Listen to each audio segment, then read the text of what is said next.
I subscribe to the channel. Hi, and welcome to Chris's Perspective. My name is Chris, and today I'm reviewing this video. I think it talks about divorce and all that. So, another day, another struggle for men. And it says why female narcissists attack men in child custody. So, let's get it.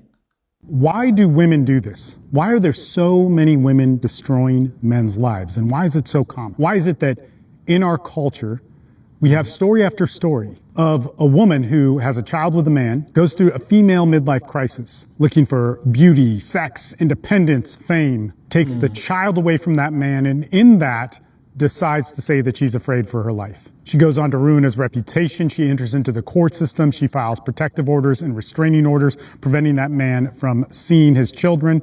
In addition to that, that man is alienated from his friends and family. She lies to them about what is happening, about how abusive he is, how evil that man is, and how she was forced to leave. Why is this happening over and over again? And there's two things here that are a huge part of the problem. First is, well, what if that man really is abusive? And there is abuse that happens. There are laws for a reason. There are protective orders and restraining orders that are protecting real people. However, in my job and coaching just thousands of men for 18 years on this subject, and it also happening to me, I know for a fact, and it's been proven beyond a shadow of a doubt in many of the cases that I've worked with men, that they were lies. It was not true. It was made up, and it was premeditated and designed. Not just so it would ruin that man's reputation, but hoping that he would be completely cut out of the picture and wishing oftentimes that he would die or kill himself, and, written over years and years and years of text messages. So I absolutely get that this is something that could be a real fear that women have, and they should be protected. Anybody whose life is being threatened by somebody else, including a man, which happens all the time, domestic violence to men gets ignored, should be protected. There should be courts that protect that. Now, the next problem actually has to do with the idea that this is all women. And the fact of the matter is it's not all women. It isn't. Not every woman does this. There's plenty of breakups that happen that don't have this immaturity to it, that don't have this attacking, don't have this evil to it. But the reality of the matter is it does happen a lot, enough for me to build a business out of it and have a nonstop flow of panicked and pained, desperate men who have no answers, who are shut out by society. And see, here's the thing, because I want to get back to this problem. So today on my call, I had this question, and it was a question from a guy who lives in California. He's going through a case, and he said, why is it that so many men are going through the same problem that I'm having? It sounds like they're dating my ex. And he went on to say, the weirdest thing is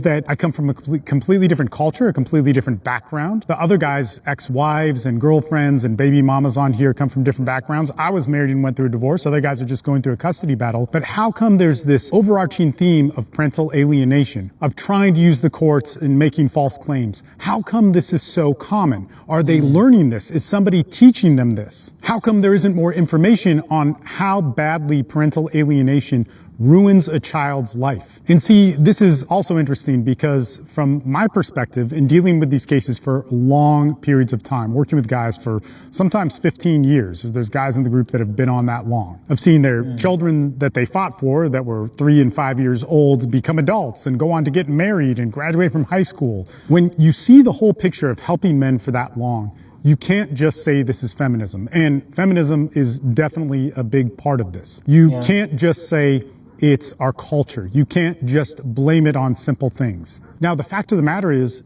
when women leave, they are crazy. They're scared for their life, and they built up some sort of story in their head of why they had to leave to justify screwing over their partner or whatever the situation is. But let's start here, because it's easy to get sidetracked on this. When a woman makes up a lie about a man and it is not true to keep him from his kids, that is horrible. That is evil. That is diabolical. When a woman does that and thinks that this lie that she's making up, even if she starts to believe it, which is often the case, and takes away manpower from real people, real kids who are being abused, takes the limelight from true victims in this, to propel herself to become a social media star going through that female midlife crisis thing, that is evil. That is horrible. The fact that she thinks it's funny or not a big deal or in the best interest of the children to destroy her ex-partner's life in this so that she could have freedom, independence, do what she wants, and not have to be as responsible for this as she may have been if she handled it better and actually was responsible for it in the ways that she should be, that is evil. See, more and more we have a toxic woman in our culture, a toxic woman that is being paraded, being seen as a hero. And the worst part about that is that she's being seen as a hero because she's a phoenix that rose from the ashes. She is a victim. She is somebody who has overcome the challenges of a woman when all of that is a lie. She didn't do that. She actually did the most irresponsible thing, making up lies, blaming somebody else, saying the victim card, using the courts to help her do this so that she could ruin another person's life because she didn't want to be responsible for herself. That is terrible. And in the midst of all of that, in order to make this all work for her, she had to demonize the man and make the man look bad, evil, and be grateful for his life being destroyed because he is the evil man that is creating all the pain that the women who are really harmed suffer from, even though she's making it all up. Now, the obvious answer in this is that feminism caused this, our culture's obsession with bringing the woman up and all these different things. And there's a huge problem with this. Because what makes feminism bad, what makes it not work in this case, is the hysteria, the blindness of it, the saying it's fighting for equality when really it's making a massive inequality, the loudness, the lack of justice, the unfairness, the reactivity, and so on. But the actual fighting for somebody's rights and keeping them safe or creating some sort of equality, even though it may be done poorly and in the wrong ways, the attempt for those things is valid. And I think it's good and it's what a great society should do. I'm not saying it was done right at all. However, the problem with it is if men start taking the men's movement, men's rights, fighting for their rights in that same direction of hysteria, blame, winning cheap arguments online without actually seeking wisdom and finding the real truth behind it all, we are going to create something worse. And just like feminism, when it was unchecked, trying to do something good, although it was flawed in many different ways, it created problems for 2 generations of men, and possibly more than that. These are things we're still feeling to this day. And if we as men, or as a society in whole, do not fix the things within that, do not find the truth of why this is happening, and do not find a real answer that is going to last, and we just go for cheap solutions online, like men need to have power, women are stupid, feminism is cancer, or whatever, we are no longer having intellectual discussions. We are creating spam on the internet and having that define how we have a future, what we do for our kids. And now let's go back to this thing that I've done with generational coaching for men. There are very, very few men who've coached generations of men through this. Like I said, I've had guys who came to me when their kids were 3 and 5, and now I've seen them graduate from college, get married, and so on. Seeing the whole picture of it, of what it turns into, seeing a man process through that entire amount of pain in it, seeing that man win his court case, seeing men lose their court cases, be parentally alienated from their kids, and then be reunited with those kids. This is a whole bunch of experience. This is a whole bunch of stuff. Seeing the laws change in the courts from now going more for 50-50 as one of the set things. Not all states do it, but Florida, Colorado, Texas has now moved to expanded standard as the standard. This scene of the experience, this scene of what actually happens in this entire process tells me a completely different truth. And the thing that we need to be aware of as men and be really cautious of in this entire situation is that if we handle things hysterically, we are going to bring not just masculinity down, but our entire society. And if there is a chance at wisdom, if there is a chance at our culture having a balanced society that isn't built off of blame and hatred and power over other people, and quick fixes and cheap arguments online, then we have a chance at actually having a good society that is made from men and women in their best selves and in accordance with our nature. Why do women do this? Why are there so... Shout out to Steve Maeda for this great video. I think there are so many great points. He made so many great points in this video. But I think the real question is like, where do we start? Where do we even begin? because he talks about blaming feminism and all that. Of course, maybe we wouldn't want to blame feminism, but feminism is at the center of it all. Because what happened is like men have no power. And when I'm talking about power, I'm not saying like power to abuse women and all that. I'm not talking about that.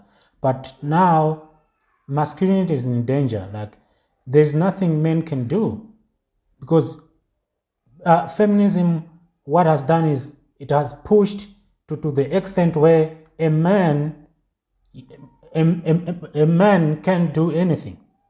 Anything you say against women is called toxic, misogyny, and all that. So how do we stop that? You know, there's no power. You can't stand there and speak something against women. Because if it was about equality and all that, then I understand. But where it has gone now, it's beyond ridiculous. I'm seeing comments here in his comments, people saying 20-year marriage. She wanted divorce. I never touched her out of anger. She had me arrested on false assault charge. I lost over 200K in my divorce. I lost everything. So this is just tip of their eyes. Like, you know, why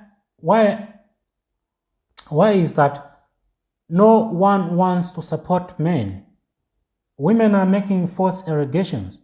There are no consequences to those women who are making false allegations. I know there are lots of victims of these things, abuse and all that, but there are a lot of women who have taken opportunity to make false accusations, and men's careers, lives are being destroyed, and there's nothing happening about it because we are glorifying this behavior. Right now, women are making false allegations of abuse, financial abuse, and all that.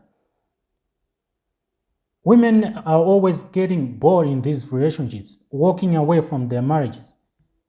How many times do you see women divorcing their husbands?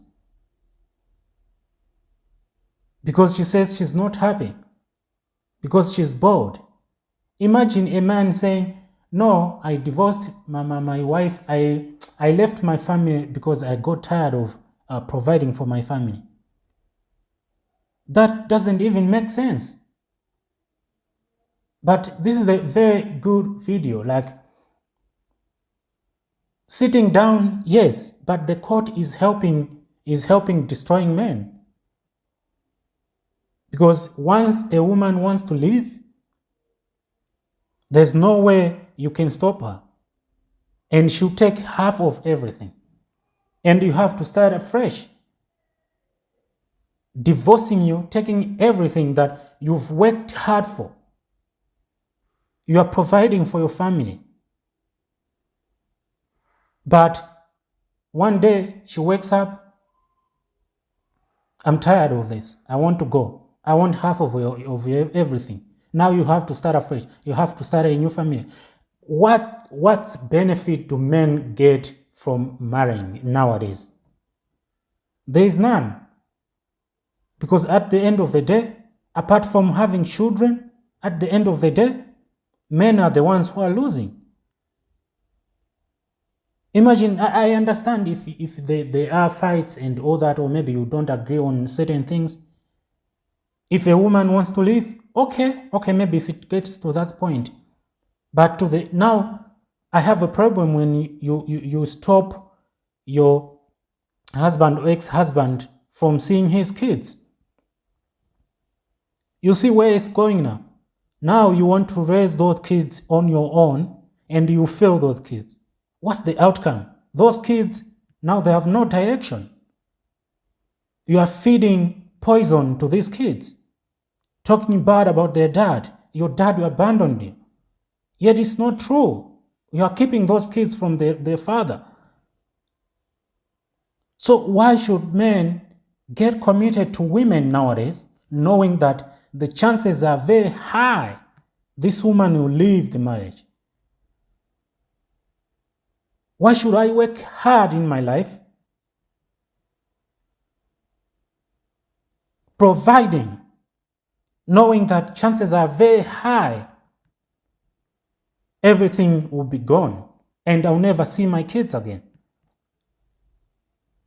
Because if she divorces you, you don't see your kids, you're paying child support, this and that. Now imagine you're thinking about getting remarried and you have to start afresh. And this is what's causing men not committing themselves to relationships. Because there is no benefit anymore. Because we've made marriage about happiness, forgetting that marriage is about duty. As a man, you have a duty to provide, to protect, and all that kind of stuff. But when a woman decides to abandon her duty, and now the world, the government have decided to reward the woman on top of that. Oh, she's leaving you, reward her. Does that even make sense? But this is a very good video. If you want more, I think his name is, like I said, Steve Maeda on TikTok. So make sure you follow him. And yeah, like this is very, very, very, very, very good. And it's all men crying in the comment section. It's all men. We lack accountability. Women lack accountability. And then, like, there's entitlement. The court system is built against men. It's built to destroy men. So where do we even begin? If we are not being, if the government is not willing to help, where do we even begin? Because the moment you raise your voice, you say this, you are cancelled. What's that? But thank you so much, guys, for watching the video. Make sure you subscribe, follow, like the video. Please like the video. Chris's Perspective. Peace. I subscribe to the channel.